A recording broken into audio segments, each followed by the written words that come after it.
Thank you very much. Very much appreciated.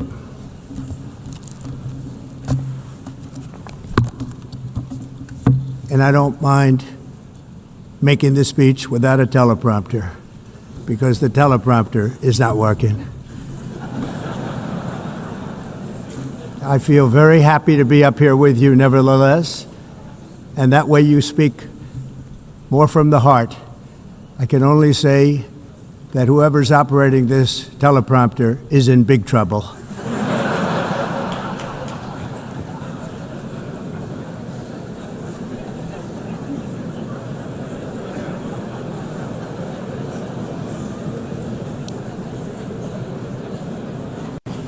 Hello, Madam First Lady. Thank you very much for being here. And Madam President, Mr. Secretary General, First Lady of the United States, distinguished delegates, ambassadors, and world leaders. 6 years have passed since I last stood in this grand hall and addressed a world that was prosperous and at peace in my first term. Since that day, the guns of war have shattered the peace I forged on 2 continents. An era of calm and stability gave way to one of the great crises of our time. And here in the United States, 4 years of weakness, lawlessness, and radicalism under the last administration delivered our nation into a repeated set of disasters. 1 year ago, our country was in deep trouble, but today, just 8 months into my administration, we are the hottest country anywhere in the world, and there is no other country even close. America is blessed with the strongest economy, the strongest borders, the strongest military, the strongest friendships, and the strongest spirit of any nation on the face of the earth. This is indeed the golden age of America. We are rapidly reversing the economic calamity we inherited from the previous administration, including ruinous price increases and record-setting inflation like we've never had before. Under my leadership, energy costs are down, gasoline prices are down, grocery prices are down, mortgage rates are down, and inflation has been defeated. The only thing that's up is the stock market, which just hit a record high. In fact, it hit a record high 48 times in the last short period of time. Growth is surging, manufacturing is booming. The stock market, as I said, is doing better than it's ever done. And all of you in this room benefit by that, almost everybody. And importantly, workers' wages are rising at the fastest pace in more than 60 years. And that's what it's all about, isn't it? In 4 years of President Biden, we had less than $1 trillion of new investment into the United States. In just 8 months since I took office, we have secured commitments and money already paid for $17 trillion. Think of it, 4 years, less than $1 trillion, 8 months, much more than $17 trillion is being invested in the United States, and it's now pouring in from all parts of the world. We've implemented the largest tax cuts in American history and the largest regulation cuts in American history, making this once and again the best country on earth to do business. And many of the people in this room are investing in America, and it's turned out to be an awfully good investment during this 8-month period. In my first term, I built the greatest economy in the history of the world. We had the best economy ever, history of the world. And I'm doing the same thing again, but this time it's actually much bigger and even better. The numbers far surpass my record-setting first term. On our southern border, we have successfully repelled a colossal invasion. And for the last 4 months, and that's 4 months in a row, the number of illegal aliens admitted and entering our country has been 0. Hard to believe. because if you look back just a year ago, it was millions and millions of people pouring in from all over the world, from prisons, from mental institutions, drug dealers. All over the world they came. They just poured into our country with the ridiculous open border policy of the Biden administration. Our message is very simple. If you come illegally into the United States, you're going to jail, or you're going back to where you came from, or perhaps even further than that. You know what that means. I want to thank the country of El Salvador for the successful and professional job they've done in receiving and jailing so many criminals that entered our country. And it was under the previous administration that the number became record-setting, and they're all being taken out. We have no choice. And other countries have no choice, because other countries are in the exact same situation with immigration. It's destroying your country, and you have to do something about it. On the world stage, America is respected again like it has never been respected before. You think about 2 years ago, 3 years ago, 4 years ago, or 1 year ago, we were a laughingstock all over the world. At the NATO summit in June, virtually all NATO members formally committed to increase defense spending at my request from 2% to 5% of GDP, making our alliance far stronger and more powerful than it was ever before. In May, I traveled to the Middle East to visit my friends and rebuild our partnerships in the Gulf and those valued relationships with Saudi Arabia, Qatar, and the UAE and other countries are now, I believe, closer than ever before. My administration has negotiated one historic trade deal after another, including with the United Kingdom, the European Union, Japan, South Korea, Vietnam, Indonesia, the Philippines, Malaysia, and many, many others. Likewise, in a period of just 7 months, I have ended 7 unendable wars. They said they were unendable. You're never going to get them solved. Some were going for 31 years, 2 of them, 31, think of it, 31 years. One was 36 years. One was 28 years. I ended 7 wars. And in all cases, they were raging with countless thousands of people being killed. This includes Cambodia and Thailand, Kosovo and Serbia, the Congo and Rwanda, a vicious, violent war that was, Pakistan and India, Israel and Iran, Egypt and Ethiopia, and Armenia and Azerbaijan. It included all of them. No president or prime minister, and for that matter, no other country has ever done anything close to that. And I did it in just 7 months. It's never happened before. There's never been anything like that. I'm very honored to have done it.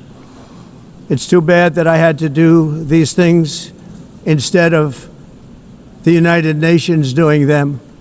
And sadly, in all cases, the United Nations did not even try to help in any of them. I ended 7 wars, dealt with the leaders of each and every one of these countries, and never even received a phone call from the United Nations offering to help in finalizing the deal. All I got from the United Nations was an escalator that on the way up stopped right in the middle. If the First Lady wasn't in great shape, she would have fallen, but she's in great shape. We're both in good shape. We both stood. And then a teleprompter that didn't work. These are the 2 things I got from the United Nations, a bad escalator and a bad teleprompter. Thank you very much. And by the way, it's working now. It just went on. Thank you. I think I should just do it the other way. It's easier. Thank you very much. I didn't think of it at the time because I was too busy working to save millions of lives. That is the saving and stopping of these wars. But later I realized that the United Nations wasn't there for us. They weren't there. I thought of it really after the fact, not during these negotiations, which were not easy. That being the case, what is the purpose of the United Nations? The UN has such tremendous potential. I've always said it. It has such tremendous, tremendous potential, but it's not even coming close to living up to that potential. For the most part, at least for now, all they seem to do is write a really strongly worded letter and then never follow that letter up. It's empty words, and empty words don't solve war. The only thing that solves war and wars is action. Now, after ending all of these wars and also earlier negotiating the Abraham Accords, which is a very big thing for which our country received no credit, never receives credit. Everyone says that I should get the Nobel Peace Prize for each one of these achievements. But for me, the real prize will be the sons and daughters who live to grow up with the mothers and fathers, because millions of people are no longer being killed in endless and unglorious wars. What I care about is not winning prizes, it's saving lives. We saved millions and millions of lives with the 7 wars. And we have others that we're working on, and you know that. Many years ago, a very successful real estate developer in New York, known as Donald J. Trump, I bid on the renovation and rebuilding of this very United Nations complex. I remember it so well. I said at the time that I would do it for $500 million, rebuilding everything. It would be beautiful. I used to talk about, I'm going to give you marble floors. They're going to give you terrazzo. I'm going to give you the best of everything. You're going to have mahogany walls. They're going to give you plastic. But they decided to go in another direction, which was much more expensive at the time, and which actually produced a far inferior product. And I realized that they did not know what they were doing when it came to construction, and that their building concepts were so wrong, and the product that they were proposing to build was so bad and so costly. It was going to cost them a fortune. And I said, and wait till you see the overruns. Well, I turned out to be right. They had massive cost overruns and spent between $2 and $4 billion on the building and did not even get the marble floors that I promised them. You walk on terrazzo. Do you notice that? As far as I'm concerned, frankly, looking at the building and getting stuck on the escalator, they still haven't finished the job. They still haven't finished. That was years ago.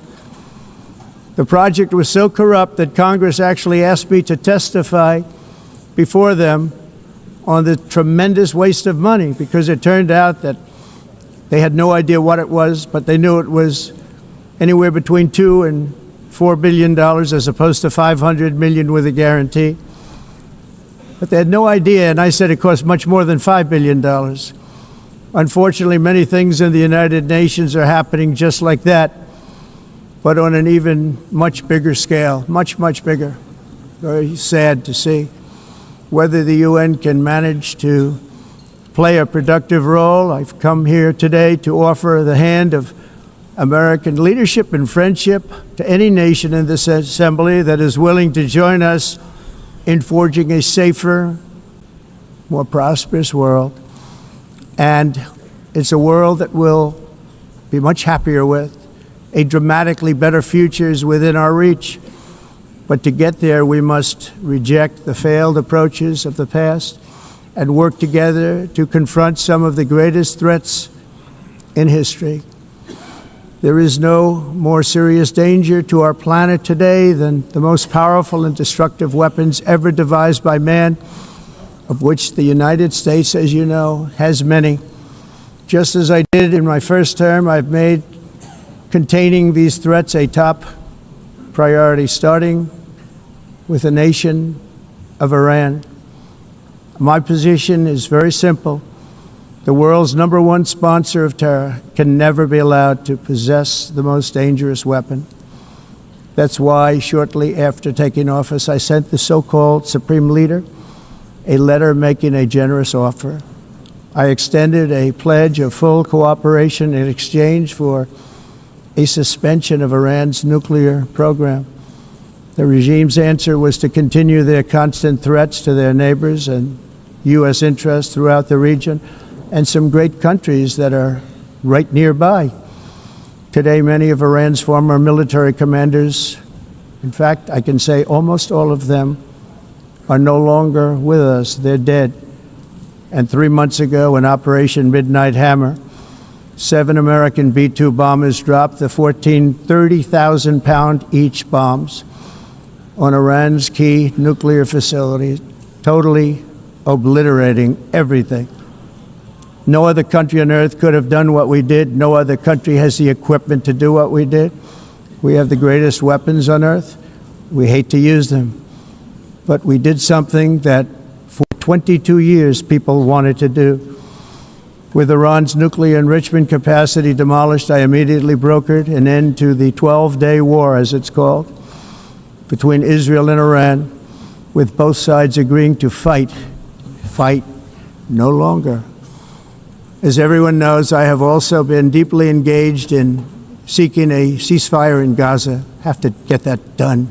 Have to get it done. Unfortunately, Hamas has repeatedly rejected reasonable offers to make peace. We can't forget October 7th, can we?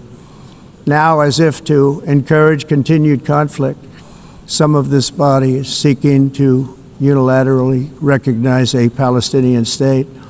The rewards would be too great for Hamas terrorists for their atrocities. This would be a reward for these horrible atrocities, including October 7th, even while they refuse to release the hostages or accept a ceasefire. Instead of giving to Hamas and giving so much, because they've taken so much, they have taken so much. This could have been solved so long ago. But instead of giving in to Hamas's ransom demands, those who want peace should be united with one message: release the hostages now. Just release the hostages now. Thank you.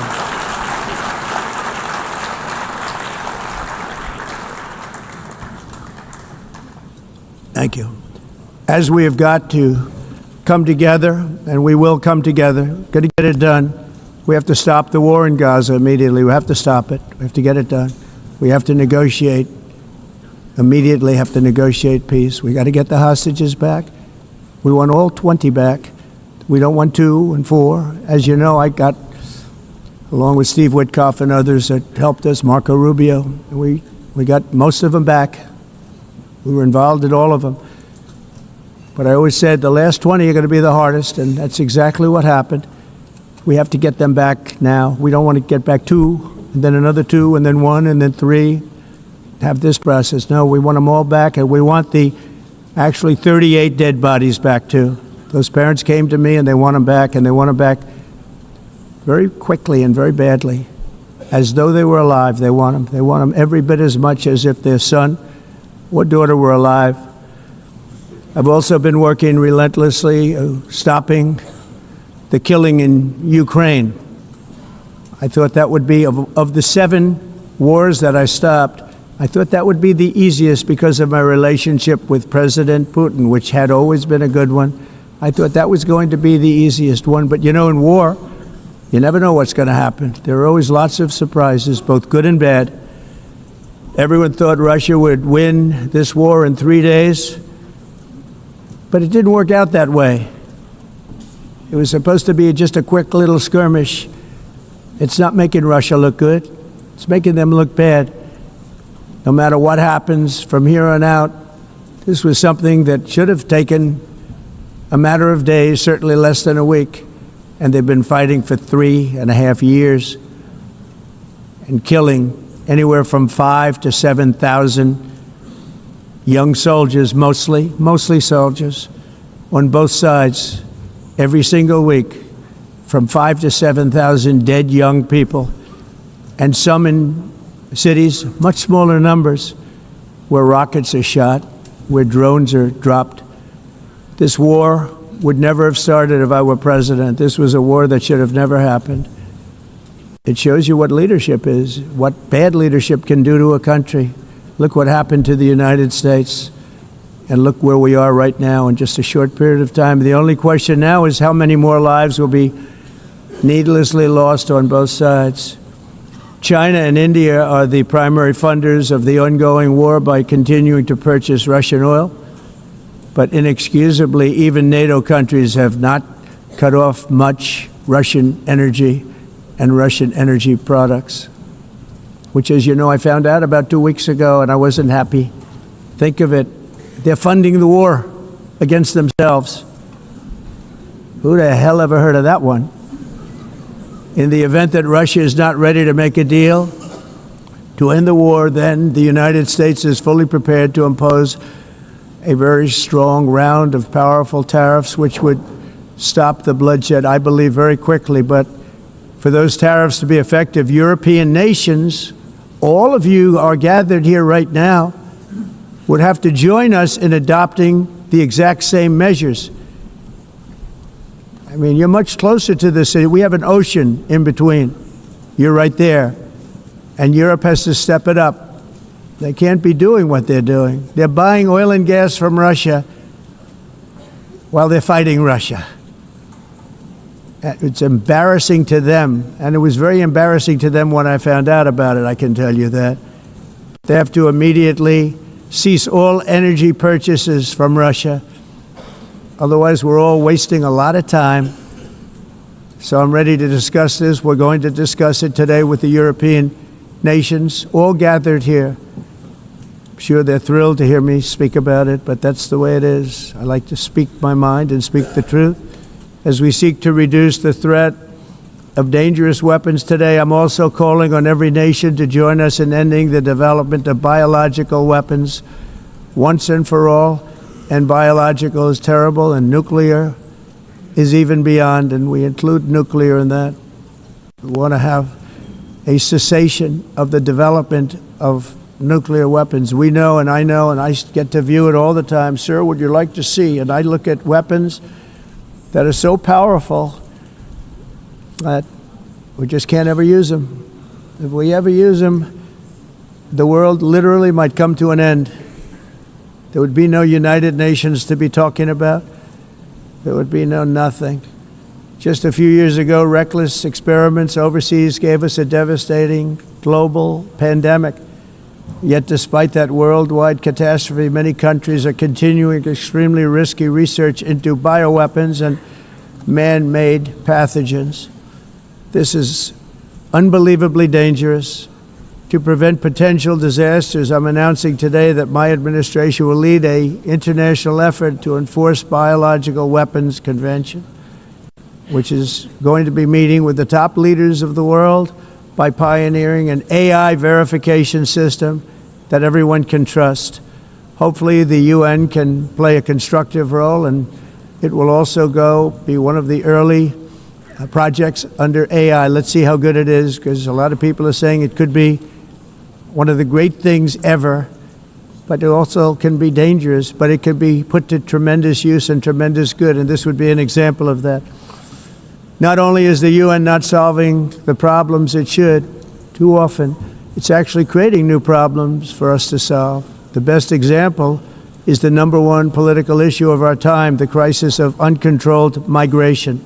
It's uncontrolled. Your countries are being ruined. The United Nations is funding an assault on Western countries and their borders. In 2024, the UN budgeted $372 million in cash assistance to support an estimated 624,000 migrants journeying into the United States. Think of that. The UN is supporting people that are illegally coming into the United States, and then we have to get them out. The UN also provided food, shelter, transportation, and debit cards to illegal aliens. Can you believe that? On the way to infiltrate our southern border. Millions of people came through that southern border. Just a year ago, millions and millions of people were pouring in, 25 million altogether over the 4 years of the incompetent Biden administration. And now we have it stopped, totally stopped. In fact, they're not even coming anymore because they know they can't get through. But what took place is totally unacceptable. The UN is supposed to stop invasions, not create them and not finance them. In the United States, we reject the idea that mass numbers of people from foreign lands can be permitted to travel halfway around the world, trample our borders, violate our sovereignty, cause unmitigated crime, and deplete our social safety net. We have reasserted that America belongs to the American people, and I encourage all countries to take their own stand in defense of their citizens as well. You have to do that because I see it. I'm not mentioning names. I see it, and I can call every single one of them out. You're destroying your countries. They're being destroyed. Europe is in serious trouble. They've been invaded by a force of illegal aliens like nobody's ever seen before. Illegal aliens are pouring into Europe. Nobody is ever, and nobody's doing anything to change it, to get them out. It's not sustainable. And because they choose to be politically correct, they're doing just absolutely nothing about it. And I have to say, I look at London, where you have a terrible mayor, terrible, terrible mayor, and it's been so changed, so changed. Now they want to go to Sharia law, but you're in a different country. You can't do that. Both the immigration and their suicidal energy ideas will be the death of Western Europe if something is not done immediately. This cannot be sustained. What makes the world so beautiful is that each country is unique. But to stay this way, every sovereign nation must have the right to control their own borders. You have the right to control your borders, as we do now, and to limit the sheer numbers of migrants entering their countries and paid for by the people of that nation that were there and that built that particular nation at the time. They put their blood, sweat, tears, money into that country, and now they're being ruined. Proud nations must be allowed to protect their communities and prevent their societies from being overwhelmed by people they have never seen before, with different customs, religions, with different everything.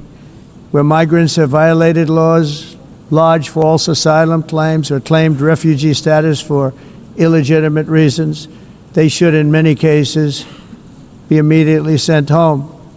And while we will always have a big heart for places and people that are struggling and truly compassionate, answers will be given. We have to solve the problem, and we have to solve it in their countries, not create new problems in our countries. And we are very helpful to a lot of countries that are just not able to send their people anymore. They used to send them to us in caravans of 25,000, 30,000 people each. These massive caravans of people pouring into our country, totally unchecked and unvetted. But not anymore.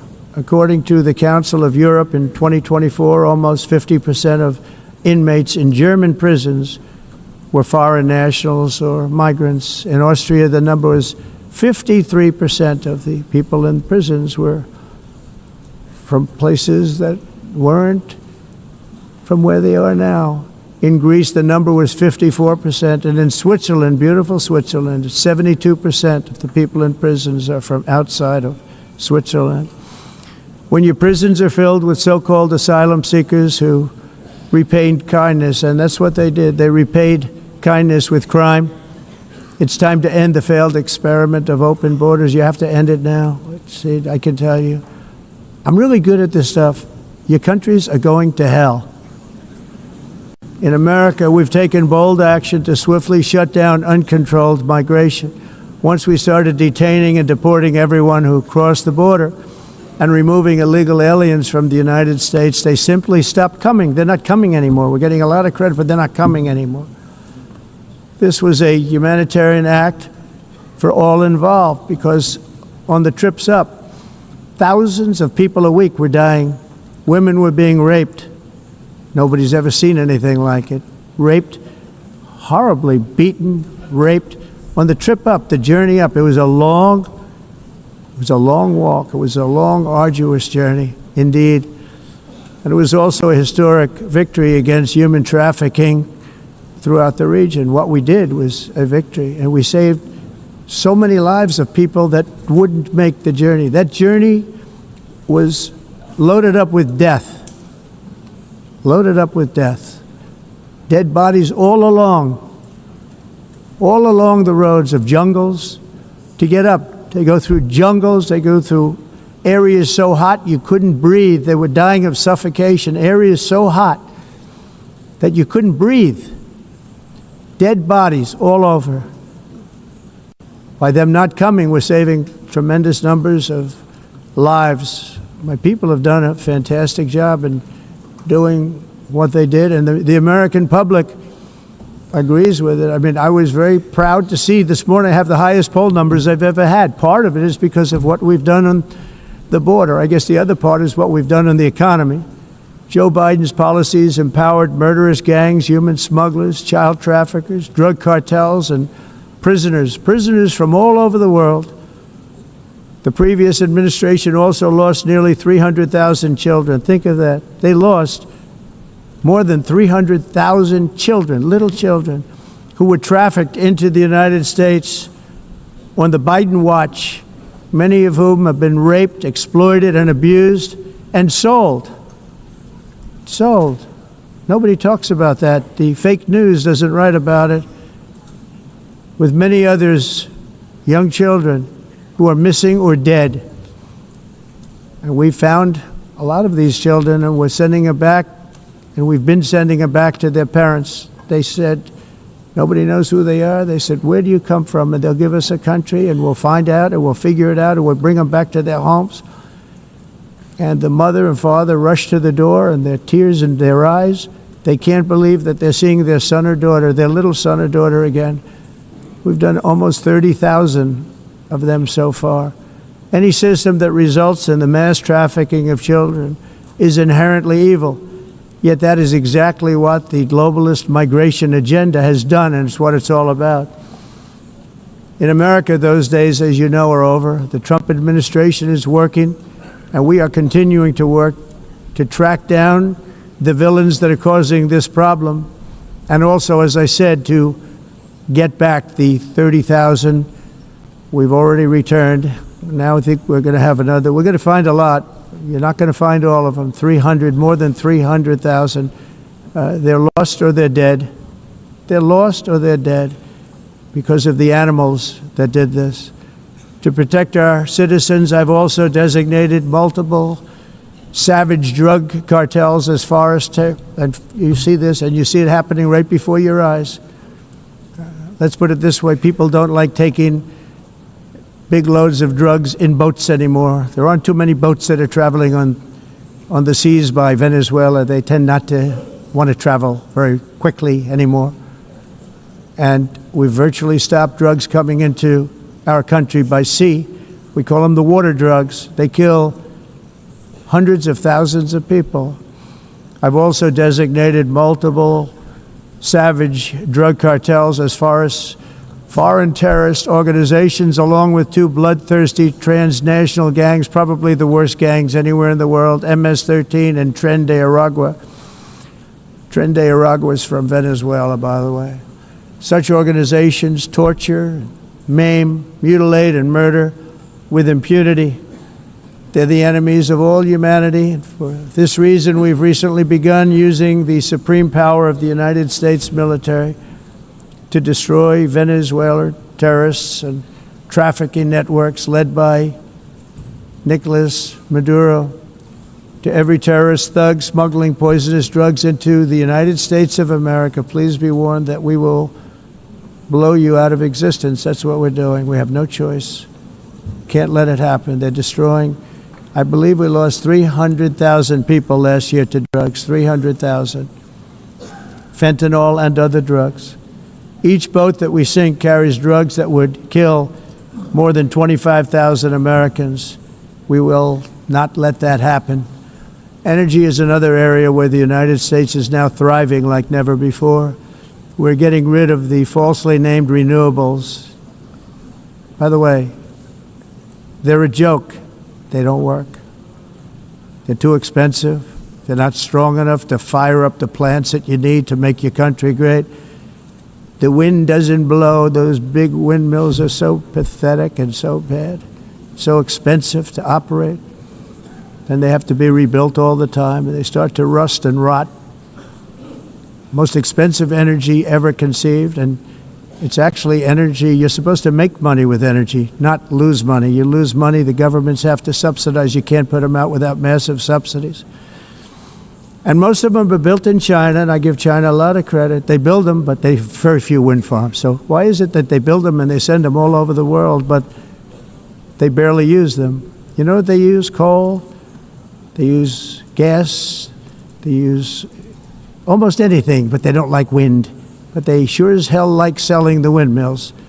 Europe, on the other hand, has a long way to go, with many countries being on the brink of destruction because of the green energy agenda. And I give a lot of credit to Germany.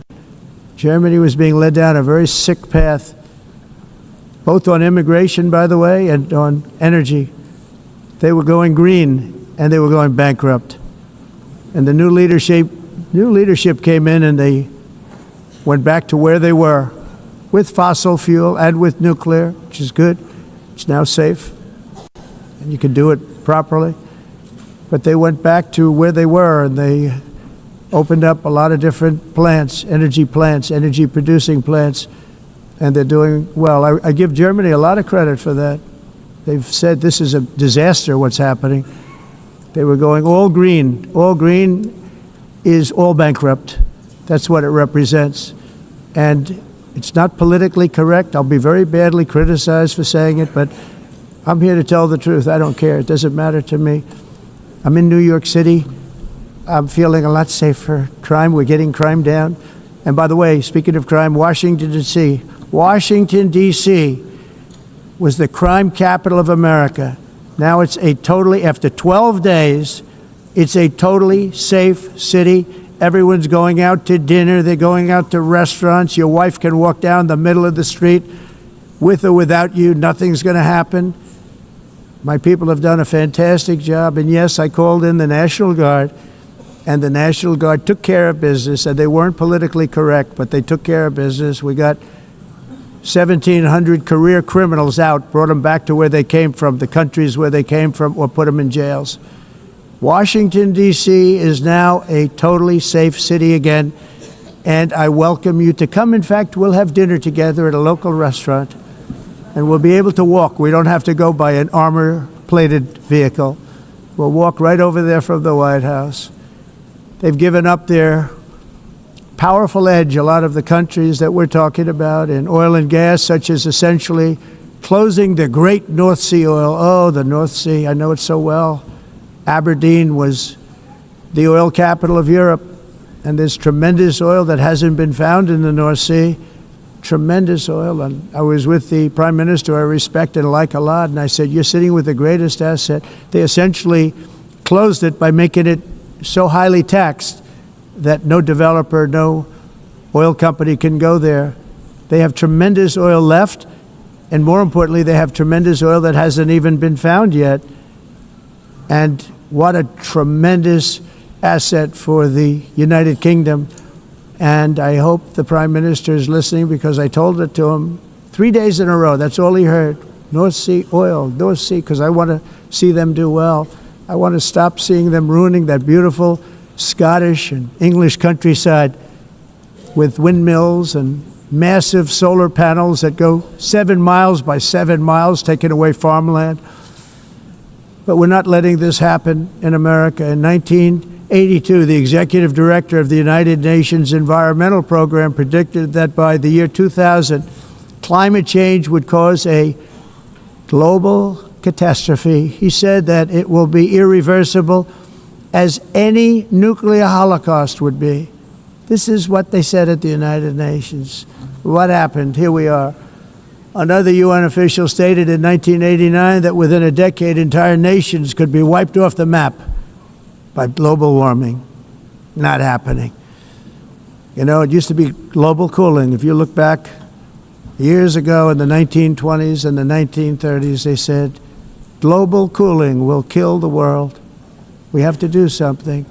Then they said global warming will kill the world, but then it started getting cooler, so now they could just call it climate change, because that way they can't miss. It's climate change, because if it goes higher or lower, whatever the hell happens, there's climate change. It's the greatest con job ever perpetrated on the world, in my opinion. Climate change, no matter what happens, you're involved in that. No more global warming, no more global cooling. All of these predictions made by the United Nations and many others, often for bad reasons, were wrong. They were made by stupid people that have cost their countries fortunes and given those same countries no chance for success. If you don't get away from this green scam, your country is going to fail. And I'm really good at predicting things, you know. They actually said during the campaign they had a hat, the best-selling hat. Trump was right about everything. And I don't say that in a braggadocious way, but it's true. I've been right about everything. And I'm telling you that if you don't get away from the green energy scam, your country is going to fail. And if you don't stop people that you've never seen before, that you have nothing in common with, your country is going to fail. I'm the President of the United States, but I worry about Europe. I love Europe. I love the people of Europe. And I hate to see it being devastated by energy and immigration. This double-tailed monster destroys everything in its wake, and they cannot let that happen any longer. You're doing it because you want to be nice. You want to be politically correct, and you're destroying your heritage. They must take control strongly and immediately of the unmitigated immigration disaster and the fake energy catastrophe before it's too late. The carbon footprint is a hoax made up by people with evil intentions, and they're heading down a path of total destruction. You know, the carbon footprint was a big, big thing a few years ago. I remember hearing about the carbon footprint, and then President Obama would get into Air Force One, a massive Boeing 747, and not a new one, an old one with old engines that spew everything into the atmosphere.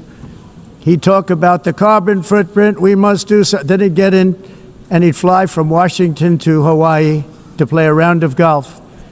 And then he'd get back onto that big, beautiful plane and he'd fly back and he'd talk about, again, global warming and the carbon footprint. It's a con job. At extreme cost and expense, Europe reduced its own carbon footprint by 37%. Think of that.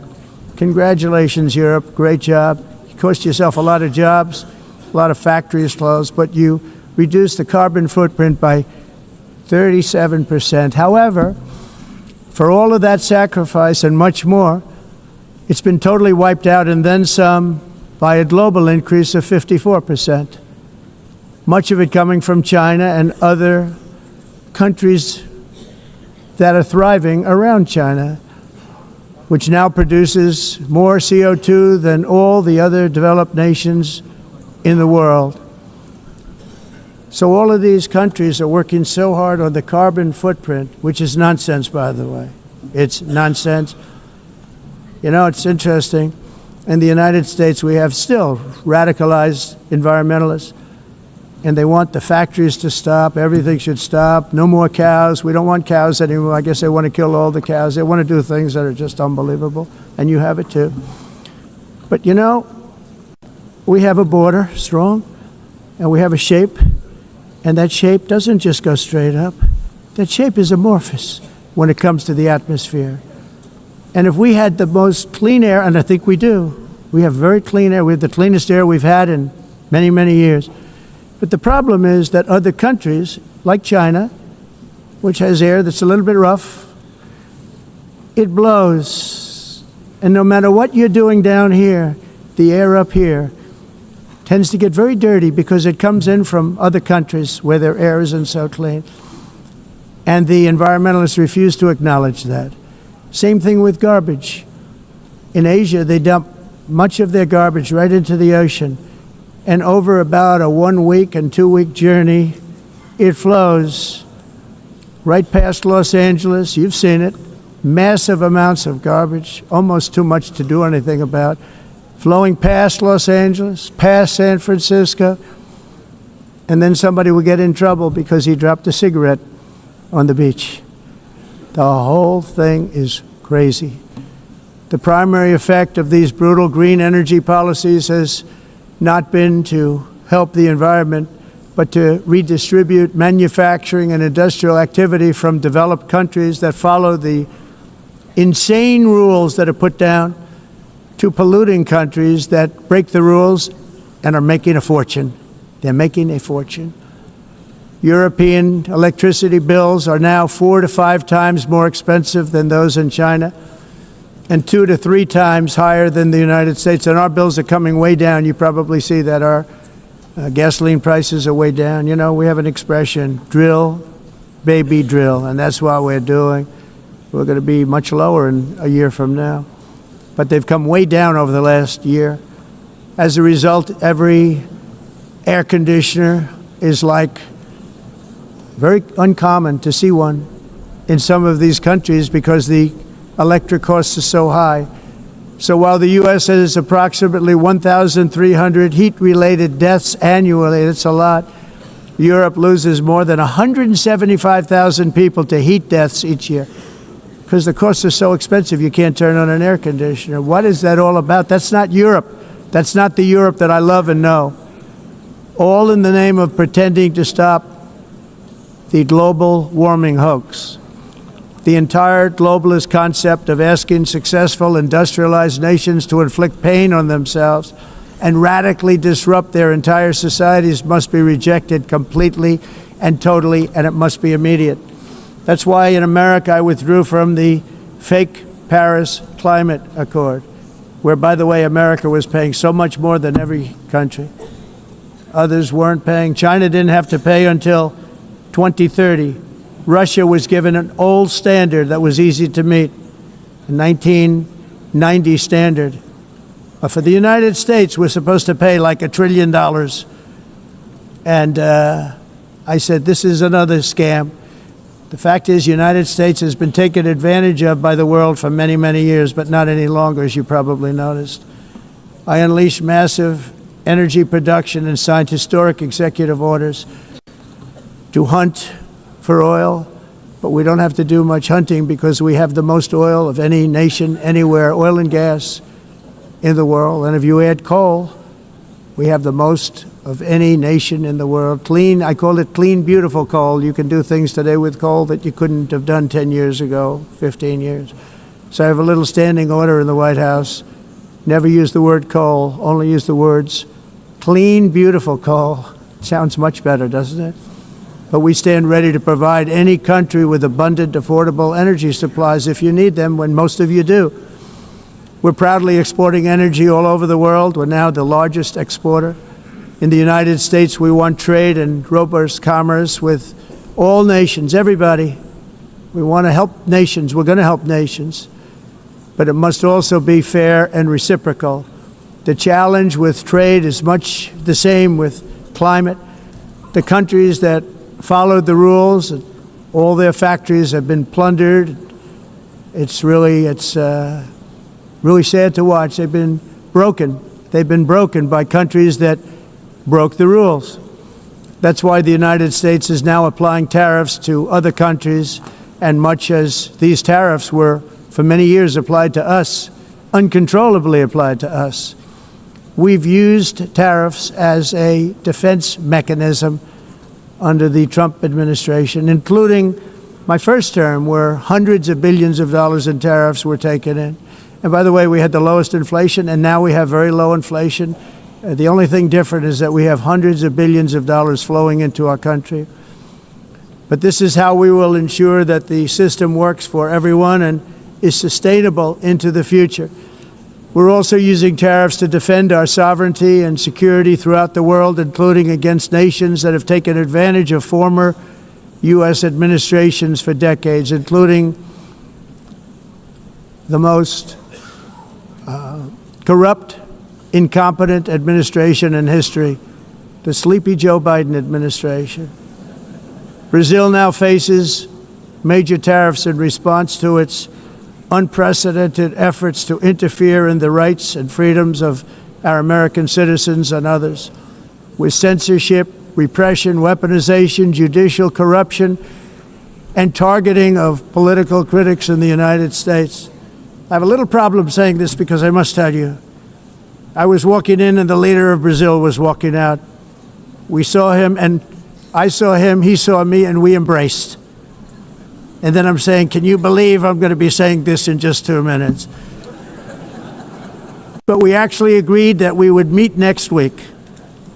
We didn't have much time to talk, like about 20 seconds. They were in retrospect, I'm glad I waited because this thing didn't work out too well.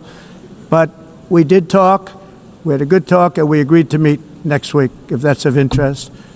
But he seemed like a very nice man, actually. He liked me, I liked him.